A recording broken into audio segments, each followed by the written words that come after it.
Because to me, that's just like, I'm sorry, I don't need thrills like that. I'll happily sit on the bench. Never did. Right.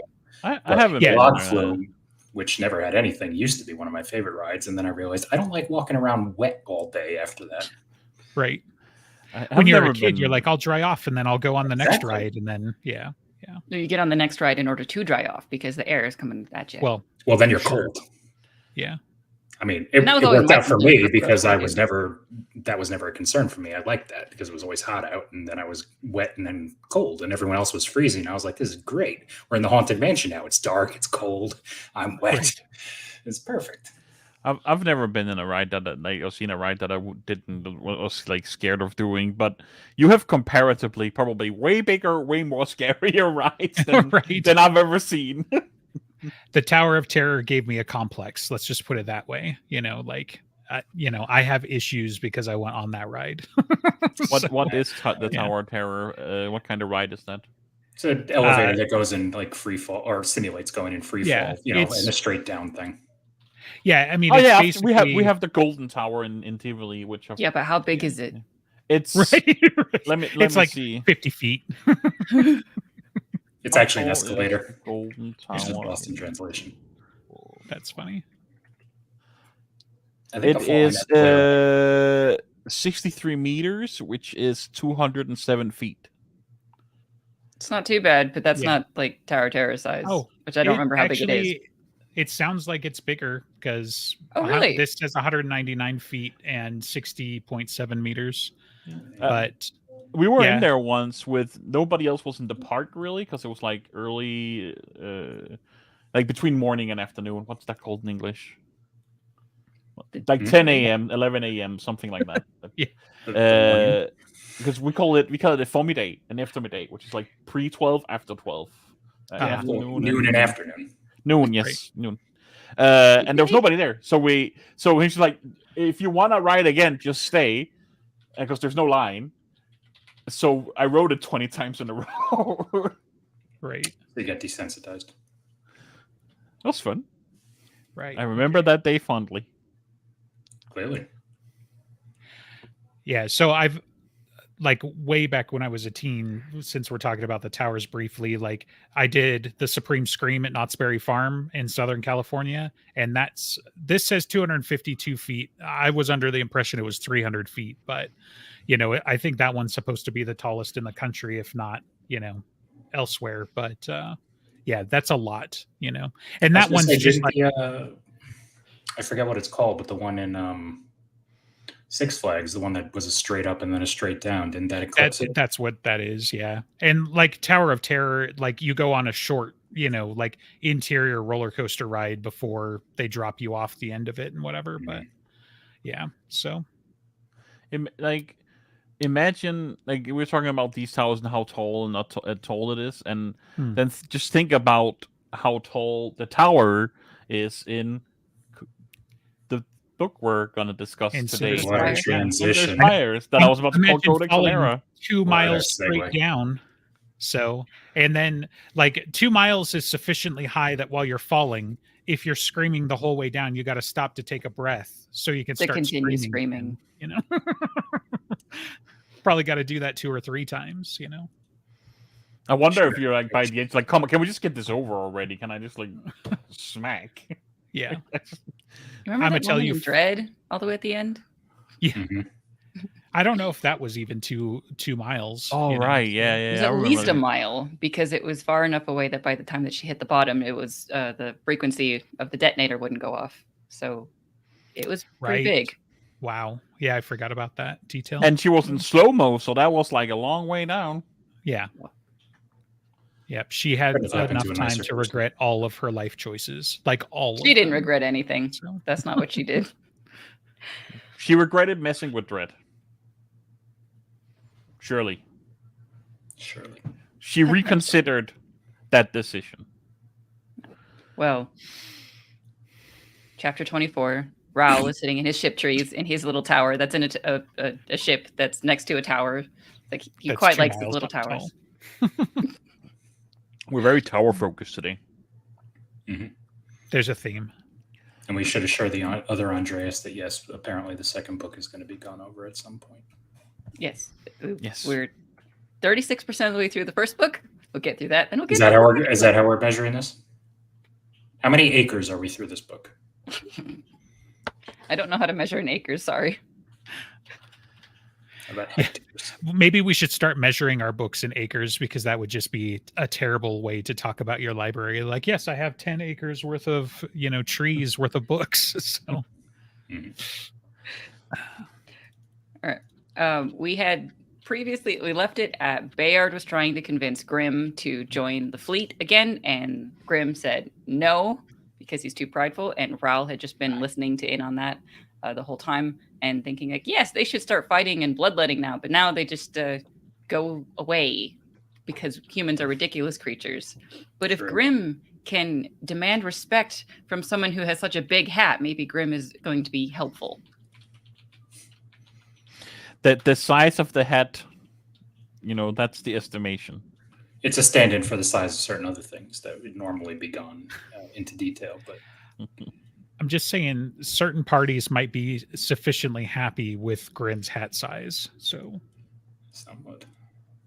Rudolph, for instance, would be very happy with a hat that size. All right.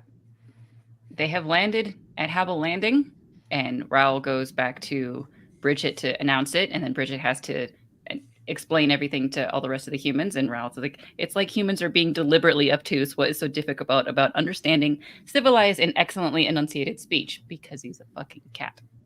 Right. Yeah. I mean, we've all heard cats talk. So, like. Civilized and well enunciated, it is not. Right. Yeah. Like nails on a chalkboard, maybe, but. Yeah. It's almost as bad as Danish. Hey! First of all, thank you for getting the country right. Second of all, when it comes to actually insulting the country, I'm happy to get it right. And second of all, fuck you. No, it's flirkendurken you or something. Fuck thy. See? It's just another offshoot of English. They just copy us, but worse. As they land on the dock. No, hold up. Technically, we're both copying Germanic as our language root. There. Yeah, we're gonna get in a digression because my brother and I actually talked about this recently. So let's the book. If he wants to be talking about umlauts here in a second. So the book. Give me the book. Okay. Right. Was that your German? No, that was his cowl. That was my cowl.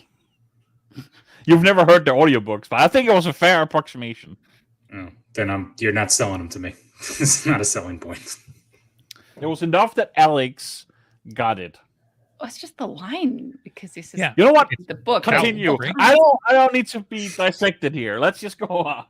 I think he did a good job. So thank you. It was okay. It was recognizable, but it's not Marsters. Terrible. Oh no, I'm not an actual professional actor and voice actor level. Which is like, if you wanted to sell the audiobooks, like you have to explain how much better Marsters is than the average human being. Which, of course, was covered greatly in our interview of him. He was just strutting around the whole time how much better than everybody else was. Fine podcast stores everywhere. Right. Right. Because Raoul likes to unnerve everybody, he decides to ask Bridget as they're walking out on the platform of like, if this platform fails, will we not fall to the surface all 2 miles down next to this gigantic tower? Yes. She doesn't answer. She just, she does nonsense. I'm certain it will do no such thing, but they hurry a little bit faster on the platform. And of course, there's so much activity. There's a large description of Habel Landing, of the fact that its height has been cut in half to be able to build extra layers of civilization and all the merchants and all of the wood, the extravagance of the wood that they need to have. And Raoul wants to go prowling and go look at all the things that want all the interesting smells and the things to chase, but he decides to tolerate being held by Bridget for at least a little while because it's kind of his job. Very noble. Great sacrifices were made by Raoul. Always. Very. So Gwendolyn, trying to make sure that everything happens as according to plan, asks Varys, where should we go? And Varys is not quite paying attention, but then, okay, they should find an inn. They should find lodging. This is a great idea. There's many of them in the Havel. And Benedict thinks that they can hire a runner who can assist them, because they can't stay at the guardhouse, because even though that would have all of the equipment that they need, it would just be too obvious in the fact that they're trying to be not official. So Gwendolyn decides to find a runner, and she has clearly never read a fantasy book that has some form of street urchin that's going to steal all your money, and she decides to grab a kid off the street and says, take me to an inn. Right. And he says, yes, right this way, leads them down an alleyway until Raoul points out that they are being followed. And Benedict also hears Raoul and understands it, and so he kind of twigs it to Gwendolyn. Or Bridget too.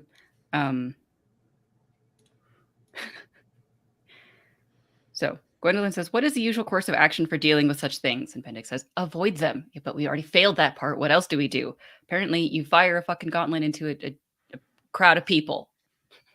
Luckily, we are equipped for the job. So actually, what you should do is shoot the street urchin to maybe send a message. Okay, so now we know which one of us is chaotic neutral and which one of us is chaotic evil. So why is that evil? You kill someone who's trying to lead you into an ambush? That's self-defense. But a child, listen, there's the proportionate response, I believe, plays into it. Like, you don't want corporal punishment, you don't want murder. No. I was gonna say, if you want to give him a good cuffing, then that's fine. But if you're going to shoot him in the face, maybe a little extreme. So shoot him in the leg. Agree to disagree. I'm going to take the European method on this one. Yeah. This is the one thing certain parties got right.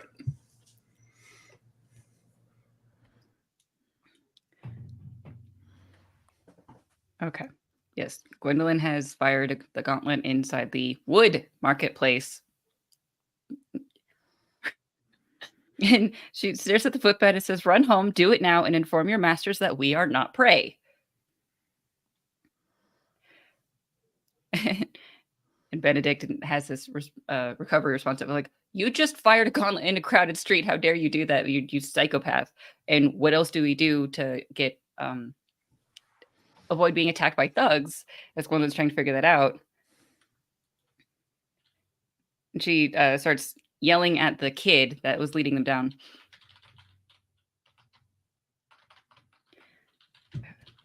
He wants to take them to another inn by a gallery out in the open, but Gwendolyn is now savvy enough not to trust him. And so Benedict, having been there before, is like, maybe there's another place that they can go for help. Why he didn't lead with this is a different issue, but he wanted to give Gwendolyn an option to try, I guess. Give Gwendolyn options. Mistake. I mean, listen. Fine. I'm just saying. Maybe consider the monk first. All right. So, chapter 25, they go to the Monastery of the Wade. And Bridget's point of view, as they watch Benedict have to make introductions. In the description of the monastery, it's very kind of classic, in a sense of like Buddhist or Taoist. There's the walls around it, and then there's a lot of gardens. And like Gwendolyn is even like aghast. Why would they deal with real soil instead of the hydroponics that they're used to using? Because it's organic, and they're hipsters. Yeah, I was gonna say she's a stuffy rich kid from New York who never been to a commune before. Yeah.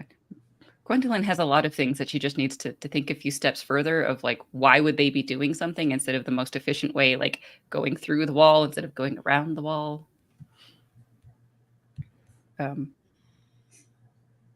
There is a description of the crime guilds that are in Havel Landing of Benedict just talking of like, oh, they have the smuggling, they sell drugs, they traffic in weapons, medicines, flesh. And Bridget is shocked that there's like an organization like of mobsters behind it. It was like, why would these people be doing all of this hard work where they can just be doing the good hard work legally.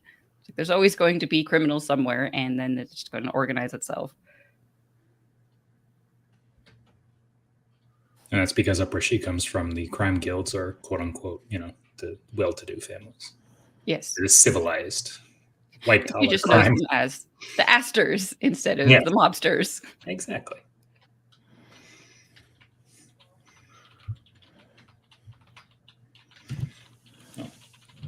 I got a very Warriors of Virtue vibe from this temple. I don't know why, because I haven't seen that movie in fucking ages. But What movie? Warriors of Virtue, with the ninja kangaroos. I think you're alone on an island on this one. Really? My dude. Oh, I mean, if Justin doesn't know it, I'm gonna have to make you people watch this movie one day. That movie's a trip. What movie is this? Warriors of Virtue. Warriors of Virtue. what the hell? I mean, I had a ninja phase, so I'd be surprised I haven't seen it. But I feel like you would distinctly remember a bunch of live action, not CGI kangaroos that were tied to the elements and fought with kung fu. I mean, I have agree never with. heard of this movie before. Oh, I've never you heard guys are of missing or out. seen. Next Yeah. movie roundup we do. That's my choice.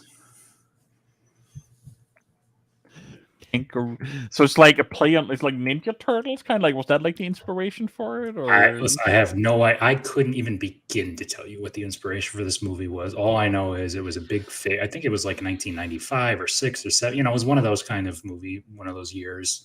It's 5 kangaroos, water, air, fire, metal, wood. So like the not earth lumped in as the 2. It's the more, I think, Zen traditional version of the elements in another world that this kid, falls into. I can't spoil it. It's just, we're going to watch it one day. Yeah. I mean, Doug Jones is in it. I think one of the pirates is in it. Yep. One of the pair of pirates that are like there for comic relief. Oh. Like a bunch of other people you've never heard of, Mhm. but yeah. What year did this come out? The 90s. looks like late. Like There's there's also like it looked like late 80s, but right. It looks like it's cousins with Neverending Story, right? Yeah, or the 90s Ninja Turtle movies where they're in the suits and they're in, you get that vibe. They're just people in suits. Right. Yeah. So it's just interesting, Yeah, that movie's nuts. 4.7 out of 10. Sign me up. Honestly, that's a lot higher than I would rate it, but I find that movie quite amusing. There's ninja Chinese food at one point, and I'm not even kidding. All right. So the simple of the ways is you compare it to a 4.7 movie from 1997 with terrible effects. The vibe. Okay. Vibe. Vibe is very Zen koan. You'll understand when you see the world. All right. Well, okay. We meet Brother Vincent, which is not Valet Vincent, Brother Vincent. Right. Totally different Vincents. So Yeah. We met 2 chapters apart from each other. So, and didn't realize that they were both named Vincent for like 6 years. So, yes, Brother Vincent has gate duty because his handwriting is terrible, says Benedict. And Vincent asks Benedict, have you come to teach or learn? And shall we find out together? And so their ways of making introductions is, of course, to start fist fighting. Benedict hands some stuff like the sword belt and gauntlet to Bridget. And he's like, would you mind holding this while I might break them? To be fair, this part is Matrix Revisited, where he meets Seraph.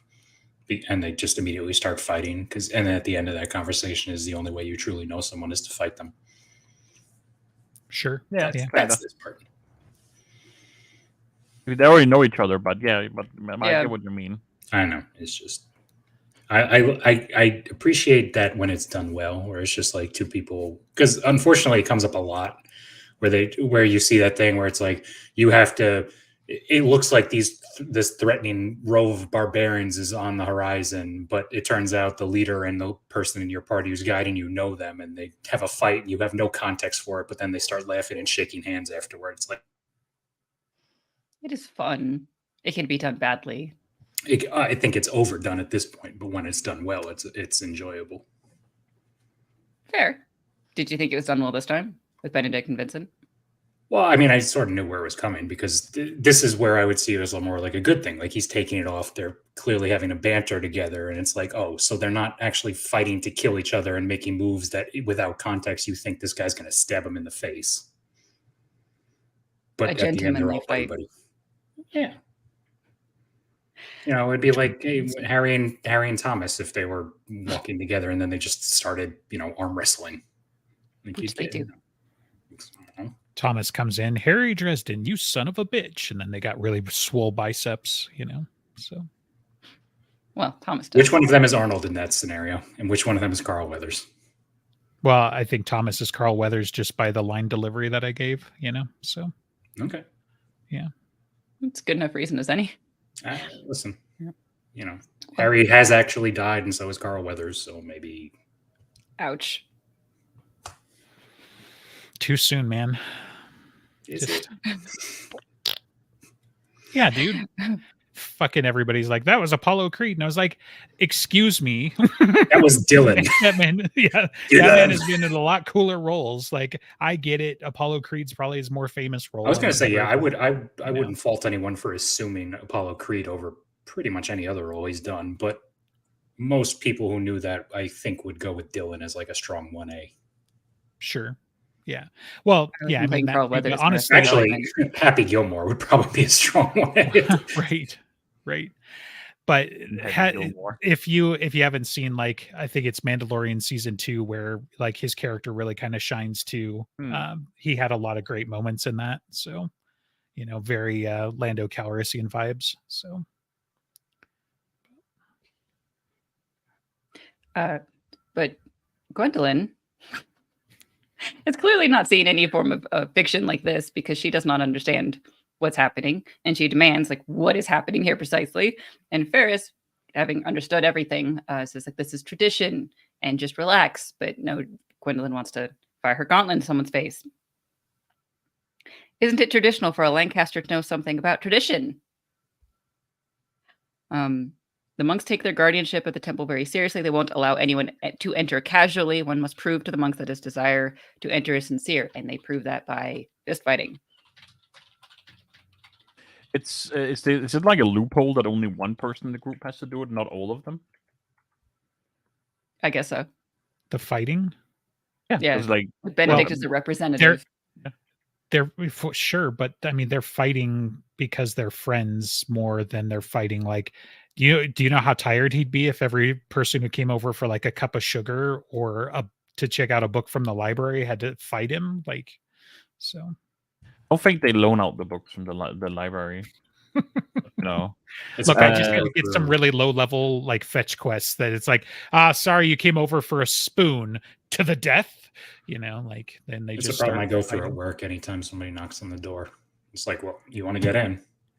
Look, man, I'm a fan of the old ways, so I think we should just bring it back. It'd be like, hey, mister, our ball went over your fence. You're going to have to fight me for it.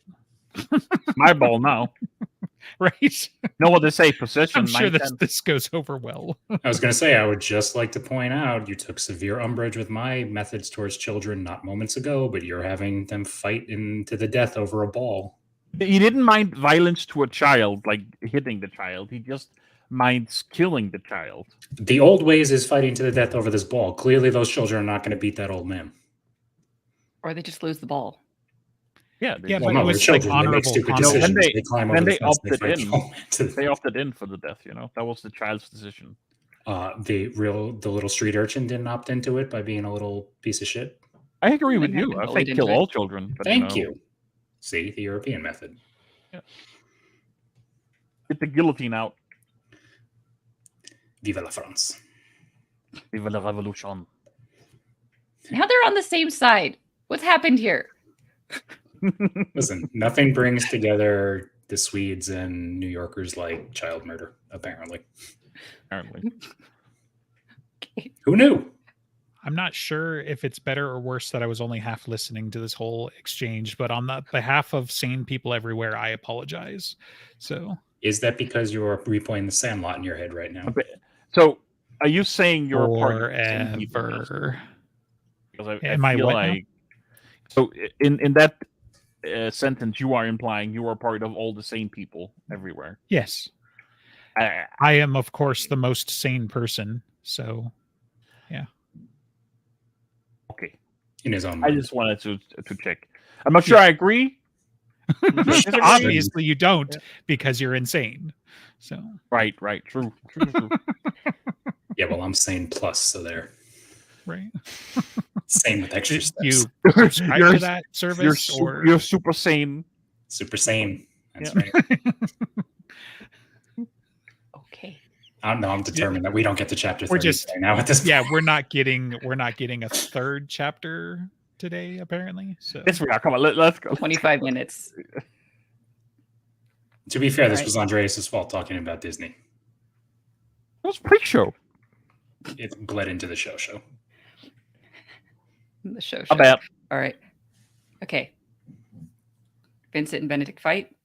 And then apparently Benedict is there to learn because Vincent does something that Benedict hadn't seen before and wins and throws him around and, causes some bruises. Blah, blah, blah. Benedict basically says, we've come to the temple for help because they need information. And Vincent becomes troubled because, we do not involve ourselves in politics. Nor would I ask you to do so, but perhaps we can have a cup of tea because they're British, which everything's going to come back down to tea. Or at least that's the connection between this East Asian bullshit of everyone just has tea. I was going to say, yeah, the Asians would have tea too. Why do you think England had Hong Kong for so long? Cultural, opium. Cultural, similarities. I think it mostly came down to negotiations by cannon fire. So, first it was negotiations by opium, then it was true when they said no more opium, please. Yeah, right. Okay, so you do understand. Yeah, of course I understand. That's because I'm sane plus. We've had this discussion not moments ago. I don't know how those two things relate. I'm just making sure that the sane. high level of the got history up to the super sane level yet. Right. If my power level was over 9,000, I'd be on your level. You are here to learn. I'm here to teach. Wow. All right. So Vincent tries to take all this in, and he looks at Ferris, as well as the rest of the group, but he looks at Ferris the longest and says, okay, so it has come to this. The rumors are true. War again. And Benedict just says, the walls have ears, so let's go inside other walls. And Bridget, having watched this whole fight with Benedict, is like, oh, that was amazing. She's very girly, fangirly right now. But he says, that was typical. Amazing would have been if I'd beaten him. And Benedict reveals that he was considering being a monk a few years ago. And Gwendolyn is aghast because that would be a terrible color on you, Benedict.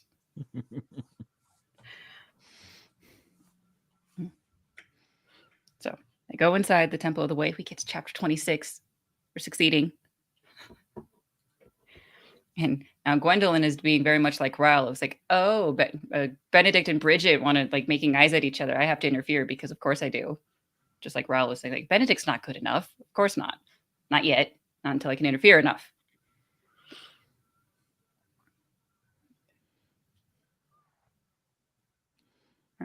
The temple, with its weird, dirty soil that Gwendolyn doesn't understand, is situated in a way of very roundabout pathways that Gwendolyn has an issue with. Why not just have very straight pathways and not going through the garden? And they even have bees, because they have bees in the plants that it's feeding on there. So it's incredibly wealthy as a temple goes. They just have to do all this manual work. Ah, the bees. Thank you. Yeah. It was you or me, so I took that bullet on that one. I was thinking it. I was just, that's where my head was. So yeah. I heard you.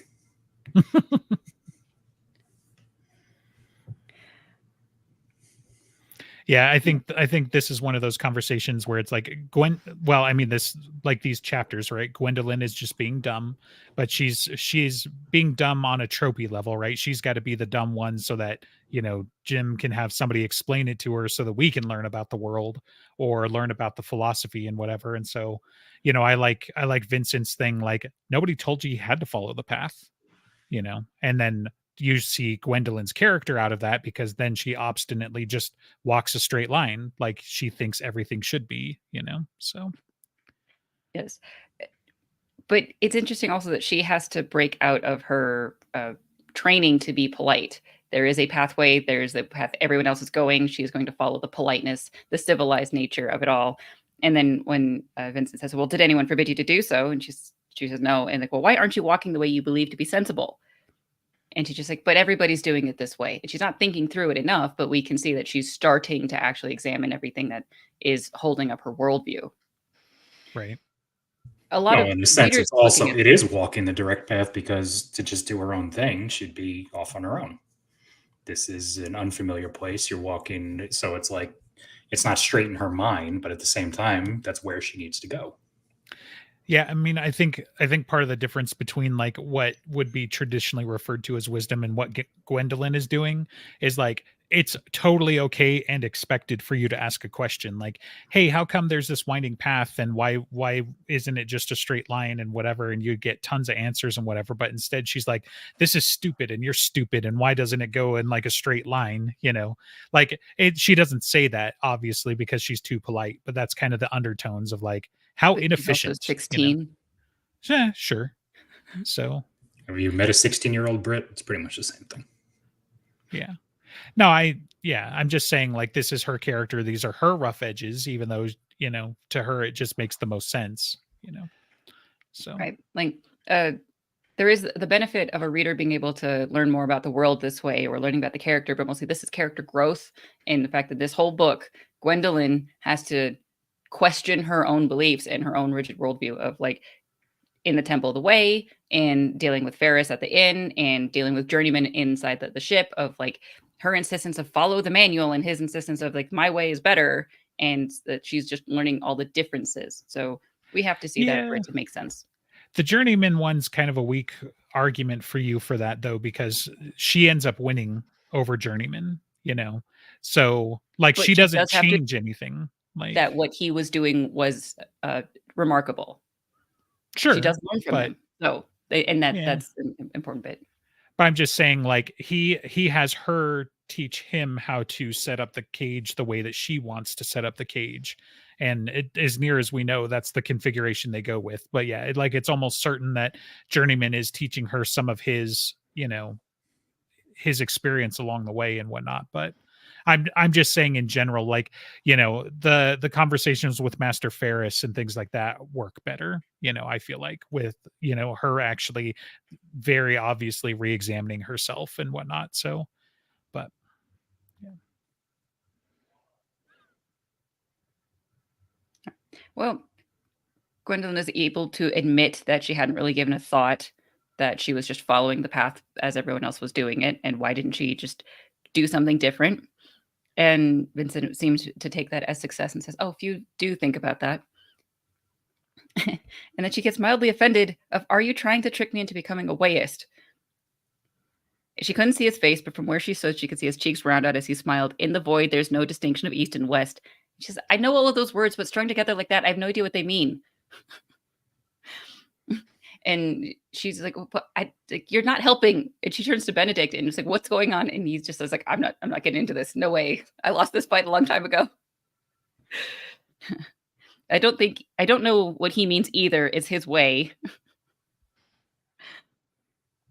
But Ferris interrupts this and is asking that Folly gets to see the collection.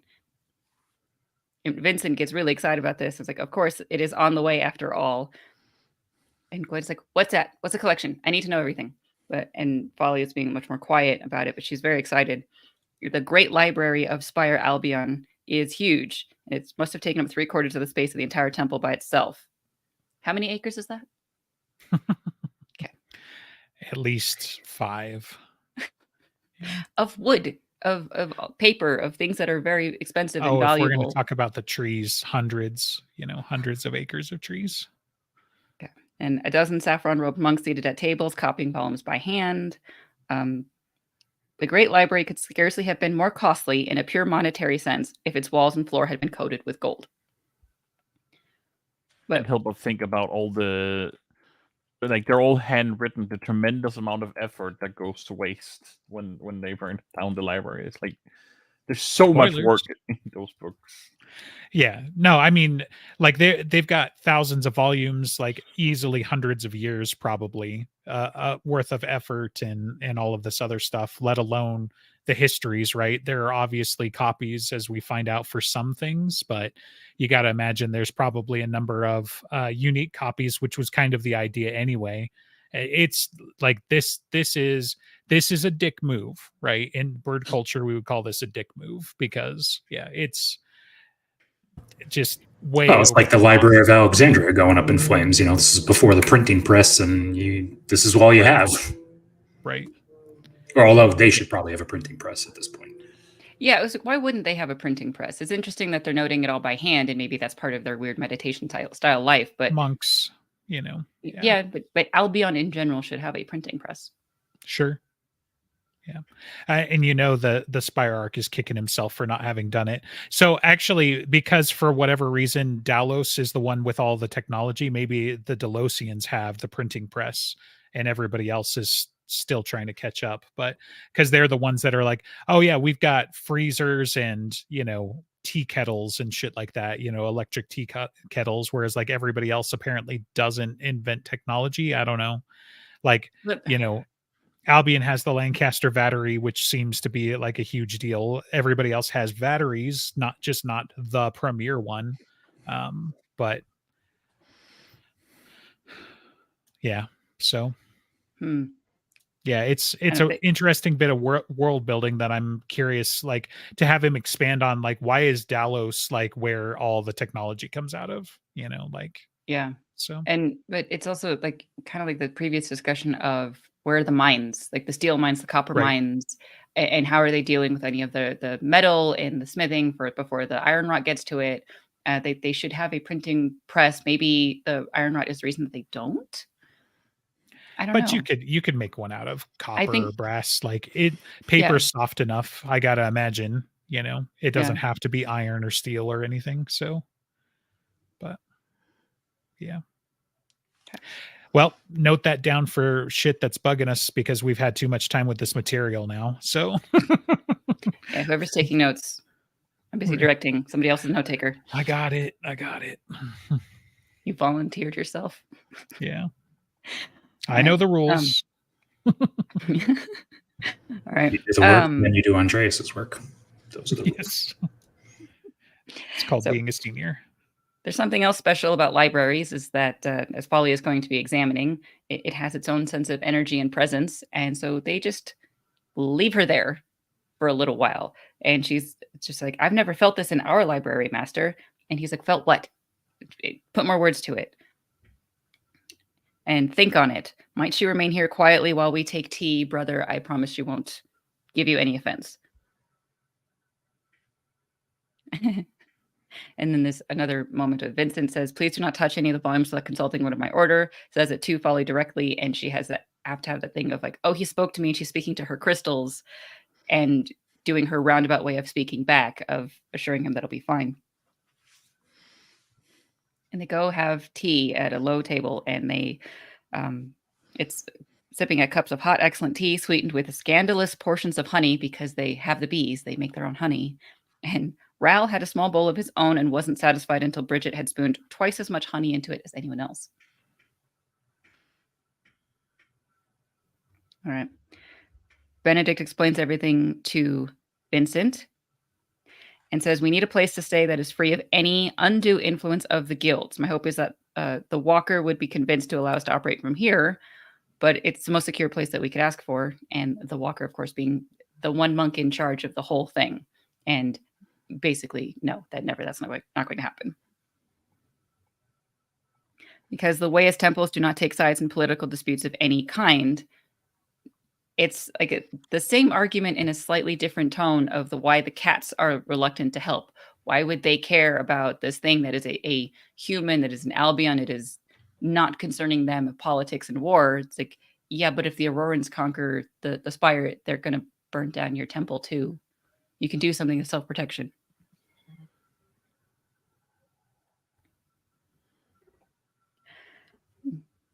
Right. We are neither soldiers nor warriors here, Miss Lancaster. That is not our path. It's like, I don't remember asking you to fight anyone for me. Just I recently discovered that I have something of a knack for it. She can just click on heads. So, yeah. Yes, exactly. Should we permit you to use the temple as the base of your inquisition, it would create the impression of partisanship with the Spirarch. Right. Heaven forbid, since you live in the same place. Yeah. But so Benedict expected that answer, and he was like, at least can they tell a place of where would be safe enough to go to? And Vincent says, if you're searching for an entirely honorable proprietor in the Habel, I hope you brought considerable supplies to sustain you, because that doesn't exist. It's all the money, I think. It does strange things to some people. It's very simplistic in his worldview. Sure. But some are better than others. Some at least appear to be. And Gwendolyn asks a better question. It's like, we don't need an honorable innkeeper. We need someone who stays bought once he is bought. Which, that's honorable enough, you know? Like, yes. Yeah, that's right. So.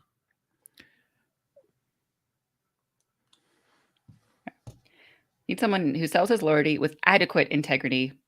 A mercenary innkeep. It's the quickest way, and they're in somewhat of a hurry.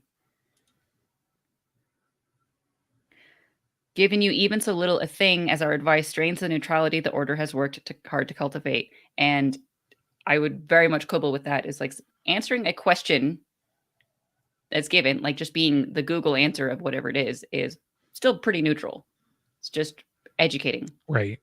Yeah, it's knowledge, but yeah. I understand that there's context that maybe should not be ignored, but it's not the same thing as straining neutrality. And yeah, and I mean, they want a Yelp review, right? They just want to know what good places are in the local. They asked a local, you know.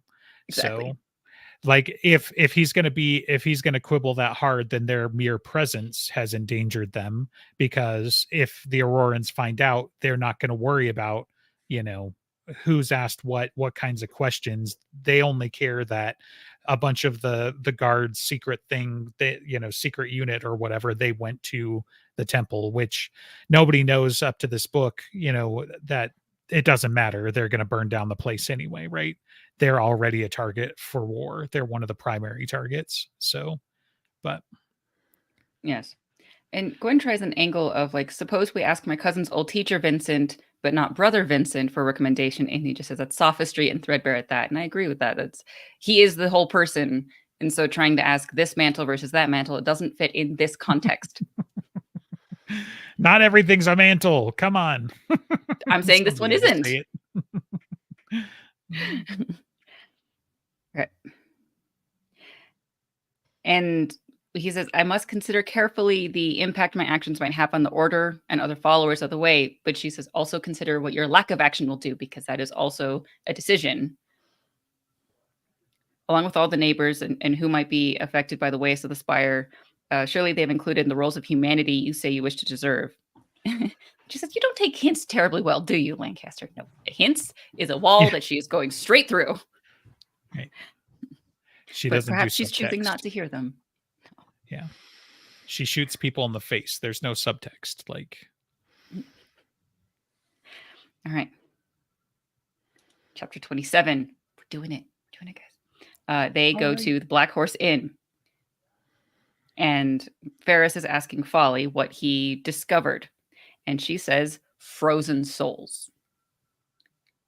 We're near enough. Well done. He's very pleased. The library and the books, it has a sense of energy. And it's much like that souls that have been frozen, I guess, or at least captured in some way.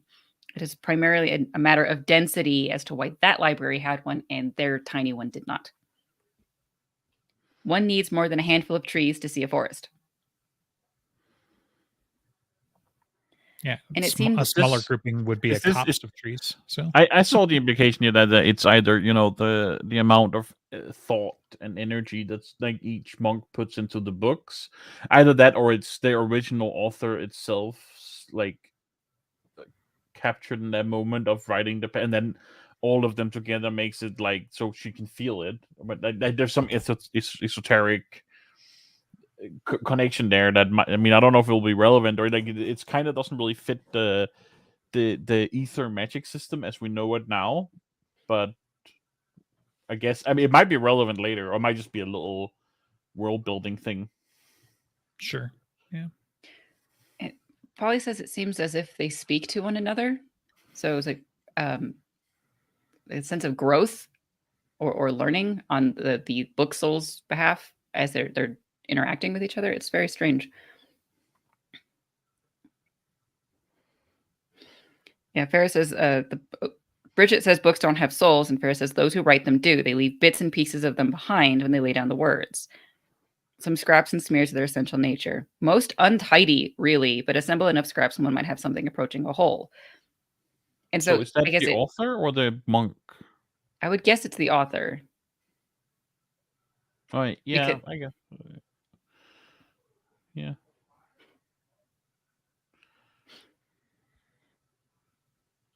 It's interesting, at least. yes. All right. And well, they get to the inn, and Gwendolyn says, "We need lodging. We've been told your establishment can serve our needs, but the inn has been spoken for. We'll be happy to get you a hot meal in your bellies, but all the rooms are taken. And times being what they are, what with an attack and a war on, we have no rooms to rent." And he's trying to stand his ground. And Gwendolyn does not like anyone who stands their ground in front of him, but she has a gigantic purse of money and just pays her way through it. To the point maybe that you're not understanding how lucrative this can be. So yes, I'm sure we can reach some kind of understanding. No rooms, the innkeeper said, setting his jaw stubbornly. Gwendolyn Lancaster narrowed her eyes. right.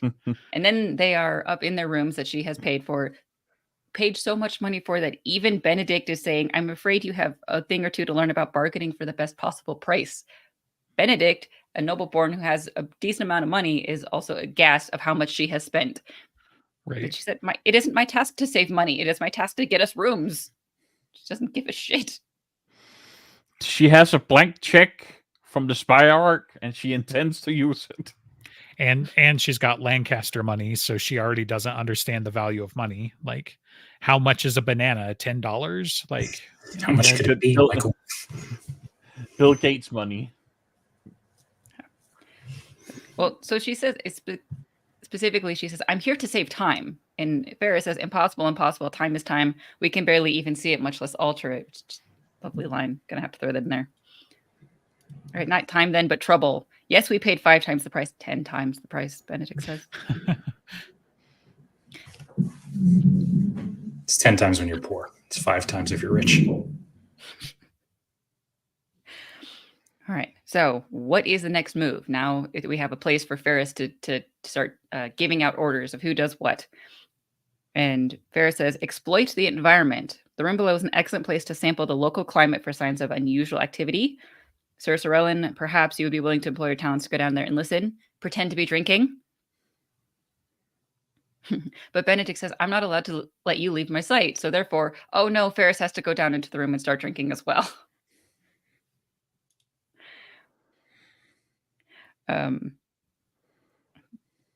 Ferris says, "Death is light as a feather, duty as heavy as a spire." What? It's an ancient proverb handed down from the time before the builders. Chronologically speaking, it is wisdom of the highest order. But it's like, that's not a good idea, though. Like, this was in response to Gwen saying, like, you shouldn't be drunk because you're like the brains of this whole thing. It's like, well, apparently, drunk is much more important for him to be. I should far rather be drunk than eaten. I was just going through. I found my list of quotes, and I'm like, oh, one's coming up. It's such a great quote. That's one of my favorites. Like,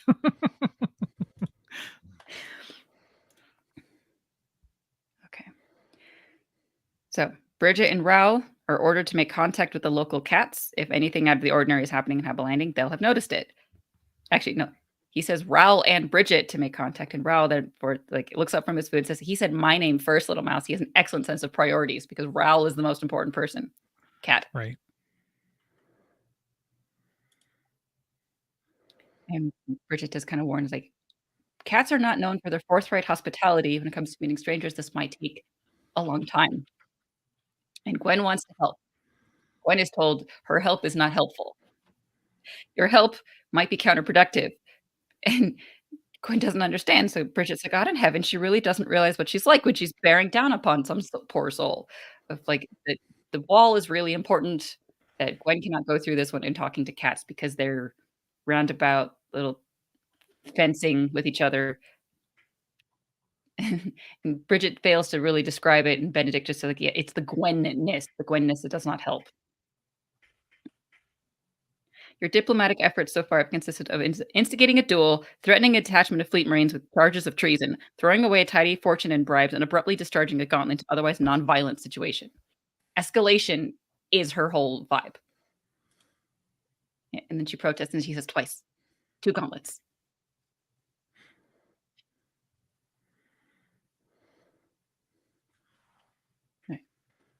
But Benedict does not want Bridget to go alone, even after they convince Gwen is not helpful. And so Folly goes along with her. And so no one but Ferris really understands how helpful Folly can be. But okay, Folly's going along with. All right, orders given out. Ferris says, all right, that's settled. Sir Benedict, let's get drunk. In chapter 28, it goes back to Grimm. So we don't get to enjoy Ferris getting drunk yet. Soon. Probably not today, though. We could get drunk.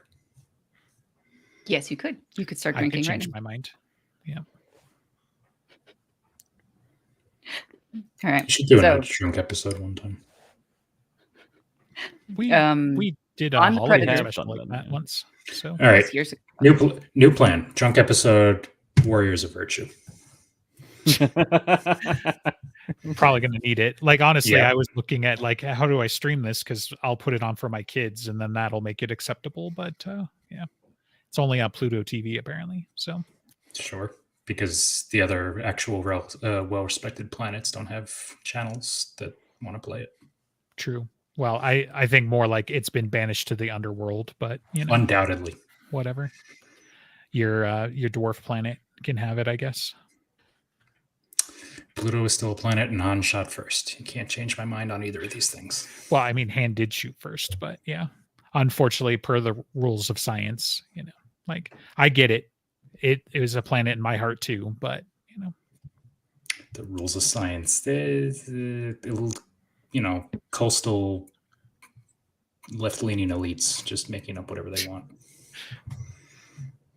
I refuse. Right. On the Predator, Journeyman is so excited because the crystals have been delivered. This is a religious experience for him. It's like,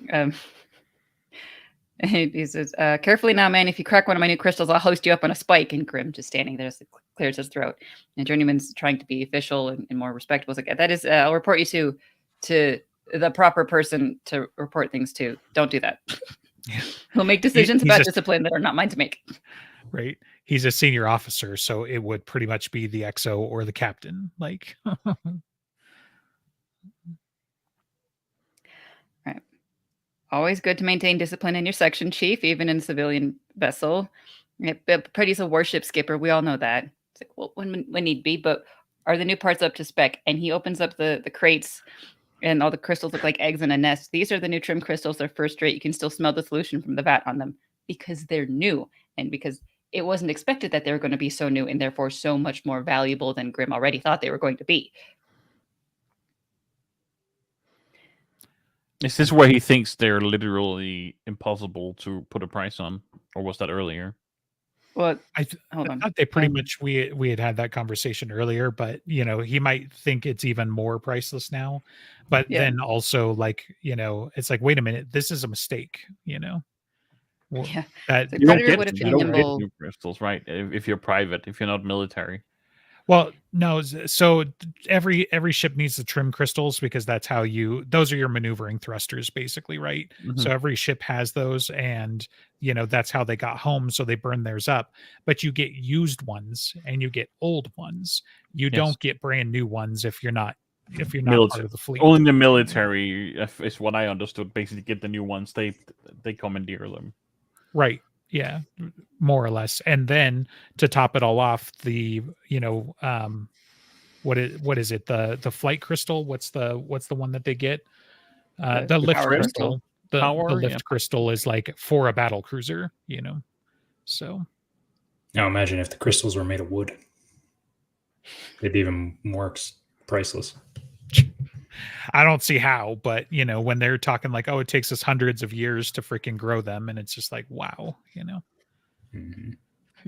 The lift crystal would socket into the suspension rig, the ship's structural foundation. When they were in flight, the weight of Predator would spread across the crystal surface, and it's all that multifaceted to point. It looks round, even though it's got hard facets on it. And gorgeous journeyman crooned, "Oh, you beautiful thing, come here, come here." And Grimm's like, "Should I leave you two alone? Are you having a moment?" And journeyman starts pulling out his tools and his tool belts and his engineer's optics, and he's looking at things and he's muttering. And Grimm's like, "Okay, come on, spill." And it's like, "This must be some kind of mistake, Skip." He's like, "Mistake? How so?" And he looks at things again, and he's annoyed. And he's like, "Yep, definitely a mistake." It's like, "Okay, what's wrong with it, Chief?" It's like, "Not a damned thing. There's nothing wrong with it. It's brand new, one of their Mark IVs to boot." Yeah, journeyman was a Mark genius with IV. their technology. That's where I can't help but think about when journeyman wants to do the he's setting it all up and Gwen butts in. It's like, "Have you read the manual? The Mark IVs are different or whatever it is." Like, "No, I don't read the manual." Like old school engineer style. Like, Well, it's pretty much Tony Stark from the Mark IV onward. He's like, we'll do it on the fly. Same thing. Once you get to Mark IV, you know what you're doing. Yeah. So Grimm has to remind himself that journeyman is a genius with etheric energy, and therefore what he's saying must be right. But he still doesn't understand. It's like, so what's the mistake? This is a battle cruiser's lift crystal, Skip, or I'm a shiny new Wallipog ensign. And again, Grimm has this moment of like, how much fucking money has just been spent on them? Right. What kind of altitude could she take us to? 7, maybe 8 miles, way higher than we could breathe without tanks. For practical purposes, she won't have an operational ceiling. She's real efficient at lower altitude, won't have to dump a quarter of the power we used to into the core for the sweethearts to get us in the air. And in some ways, they could go higher faster than they could fall with gravity. And Journeyman looks at the Christmas guy. "I love you." "I love you, you big, beautiful beast. I want you to marry me. I want you to bear my children." And Grimm has to like restrain him. It's like, still a better love story than Twilight. True story. Yeah. So now that they have all of this amazing power, how long until Journeyman can have it all installed? Journeyman says the trim crystals won't take but a day. They're standardized, swap them out pretty quick. The lift crystal might take some time. Our suspension rig can handle her, but not until I make modifications. Okay, how long? And then there are the new power runs. We'll have to install some resistors. We'll have to do all these things and the insert current to the web. Okay, but how long? And then there's the Haslett cage to consider. I'll have to calibrate them to account for the increased efficiency. Chief, how fucking long is it going to take you to do this? 3. And he says a month because it's journeyman and he wants to tinker with it the whole time. Right. But there's a war on, Chief. How long for the quick and dirty necessities, which are still going to be better than anyone else can do? And he's protesting. It's like, "I'm a captain, humor me. How long for that?" "Maybe a week." All right. Journeyman has a week to get this installed. You have 5 hours. Go. I'm going to come in from the future and also just say that this gets brought up again in the next book. Small spoilers. He's been tinkering with this shit for the last 2 years and it's just barely gotten it dialed in, So, yeah. So run round the clock work shifts, and if you can find any bonded local engineers, hire them on. And he's like, "Invaders in my engine room?" It's like, "Do it. It's an order. I have every faith in you. Draw funds as you need them and get to it." Because now that they didn't need to buy those crystals, they have a little bit of money left over. Right. Yeah. Stop your Just whining, a few Kaylee. million Get to dollars. it. Right. Sick reference, bro. They always are. All right. 59 minutes, and we end at the beginning of chapter 29. And then we can get Getting drunk there. next episode. Or, Next yeah, episode. 2 episodes. So I guess productive. next episode I could get drunk, but you won't see it, so it really doesn't matter. Right. As long as you're having fun, as long as you're changing your mind frequently. Fun is relative. Are there any wrap-up thoughts? Should I hit us with the outro? Take us out, Mr. Yeah, I mean, Okay. Thanks to listening to While We Weren't Recording, the show where we chat about anything and everything. We're part of the Broken Jars Network, where we also host the Dresden File podcast, as you probably know, where we geek out about the urban fantasy series by Jim Butcher. If you dig our podcast and want to support us, please check our Patreon page at patreon.com/brokenjars and join our Discord server, where you can have fun with us and other fans. We also have gift wars, which are tremendously fun. And you can visit our website at brokenjars.xyz for more info and resources. Thanks again, and we hope to see you on the next podcast. you fucking wrote that down.